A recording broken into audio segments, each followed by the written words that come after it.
Ready start. सभापति महोदय, महाराष्ट्र में 65% किसान कर्जदार हैं, इसलिए वहां आत्महत्या कर रहे हैं। बैंकों ने कृपा की बिहार के किसानों पर किन्हीं परिस्थितियों के चलते बिहार में कर्ज नहीं बांटा तो दरिद्रता के बावजूद वहां का किसान आत्महत्या नहीं कर रहा है। व्यावसायिक बैंकों ने पूर्वी उत्तर प्रदेश में अपनी शाखाएं नहीं खोलीं, कर्ज नहीं बंटा, इसलिए वहां सारी दुश्वारी के बावजूद किसान आत्महत्या नहीं कर रहा है। इसलिए हम इस दर्शन के विरुद्ध हैं कि किसानों को कर्ज बांटकर उनकी समस्याओं का समाधान कर देंगे। आज किसान को 2-3 चीज़ों की सबसे अधिक आवश्यकता है। किसान को उसकी उपज का लाभकारी मूल्य मिलना चाहिए। भारत सरकार को इस पर ध्यान देना चाहिए। हमारी भारत सरकार ने गन्ने के मूल्य में कुछ समय पहले 90 पैसे की वृद्धि की थी, जबकि आज चीनी बाजार में 35 रुपये प्रति किलोग्राम के भाव पर मिल रही है। कुछ समय आएगा जब वह 50 रुपये में मिलेगी। चीनी के दाम पिछले एक साल में 45 से 55% तक बढ़ गए हैं, लेकिन गन्ने के मूल्य में सिर्फ 90 पैसे की ही बढ़ोतरी की गई और उसे बढ़ाने वाले लोगों को उससे भी दिक्कत हुई। इस हालात से ऐसा लगता है कि किसान को कीमत देने में सबसे अधिक परेशानी सरकार को है, जिसने धान का खरीद मूल्य बढ़ाया। मान्यवर, यह कितनी लज्जा की बात है कि अनाज के दाम आसमान छूने लगे, लेकिन सरकार ने खरीद मूल्य सिर्फ 10 रुपये प्रति क्विंटल बढ़ाया। गेहूं खरीदा नहीं गया। हम बाहर से गेहूं लाकर लोगों को खिलाने के लिए मजबूर हैं। सरकार कहती है कि हम 45 लाख टन भी गेहूं खरीद सकते हैं। सरकार 5, 10 या 19 लाख टन कितना गेहूं खरीदेगी, इसका सही आंकड़ा देश को नहीं बताया जाता है। लेकिन जितना गेहूं बाहर से खरीदा गया, हमने जब पूछा कि कितने में खरीदा तो कहा गया कि ऑस्ट्रेलिया से खरीदकर मद्रास बंदरगाह पर जो लागत आई वह 1500 रुपये प्रति क्विंटल आई है। वहाँ से ट्रांसपोर्ट करके अगर वह यहाँ जाएगा तो उसकी कीमत ने 2000 रुपये प्रति क्विंटल से अधिक हो जाएगी।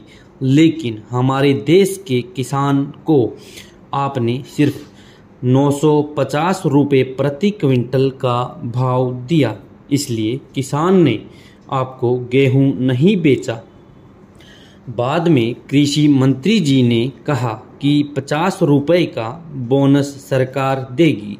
यह क्यों दिया गया?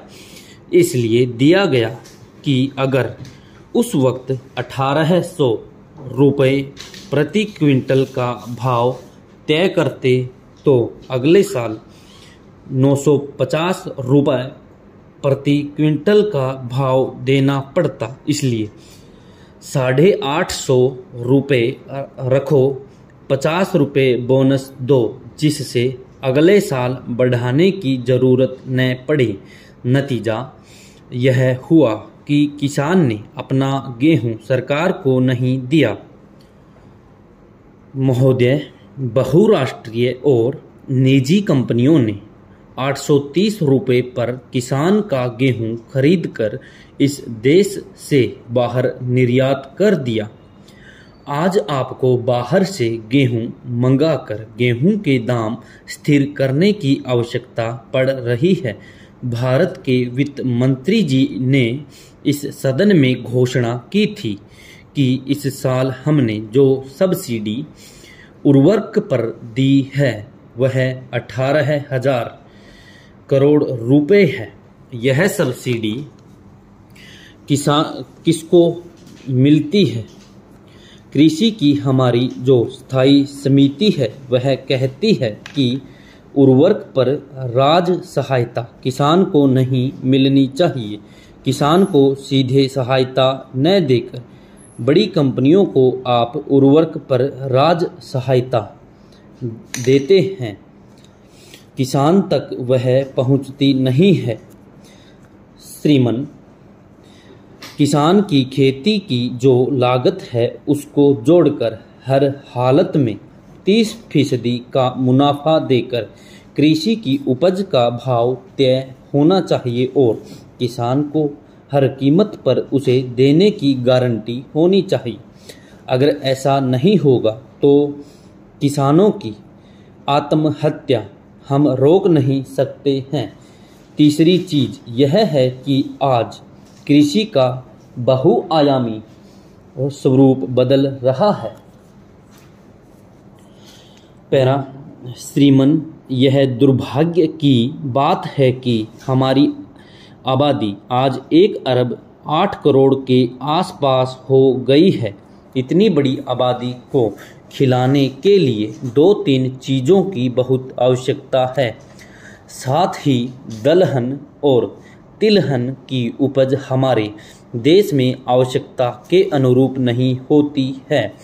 आज सबसे अधिक दाम दालों के बढ़े हैं। गरीब आदमी के लिए वह प्रोटीन का स्रोत है, लेकिन आज उड़द के दाम भी 65 रुपये प्रति किलो हो गए हैं और अरहर की दाल के दाम 48 रुपये प्रति किलो पर पहुंच गए हैं।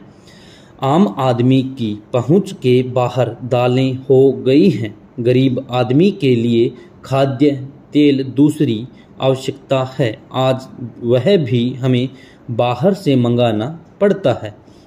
इसलिए मैं कहना चाहता हूं कि किसान को इस रूप में प्रशिक्षित किया जो कि वह दलहन और तिलहन की ओर अग्रसर हो सके और जो हमारी परंपरागत गेहूं और चावल की खेती है उसकी तरफ से उसका रुझान कम हो सके। पैरा, पिछले साल हमारे देश में चीनी की पैदावार कम हुई और दाम बढ़ जाने के कारण बाहर से भी उसे मंगाना पड़ा। 3 साल के बाद गन्ने की पैदावार बहुत हो जाती है और उसका दाम मिट्टी के मोल हो जाता है। तब किसान गन्ना नहीं बोता है, फिर दाम बढ़ जाते हैं तो किसान गन्ना बोता है। इसमें स्थिरता आनी चाहिए।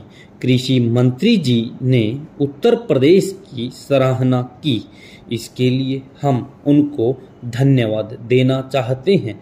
अब तक महाराष्ट्र चीनी उत्पादन में आगे हुआ करता था, लेकिन 2 साल के अथक प्रयास के बाद उत्तर प्रदेश हिंदुस्तान का नंबर 1 राज्य हो गया और हमने महाराष्ट्र से दुगुनी चीनी पैदा की और हमारे गन्ने की पैदावार महाराष्ट्र से 3 गुनी हुई।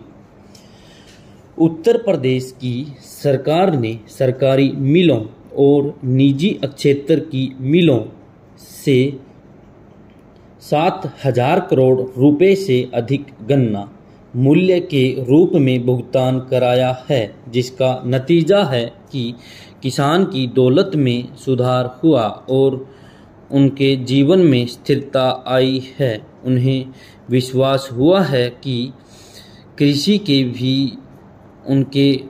कृषि से भी उनके घर में आमदनी हो सकती है। गन्ने की खेती में स्थिरता पैदा करने के लिए भारत सरकार को भी गंभीरतापूर्वक प्रयास करने चाहिए। विराम।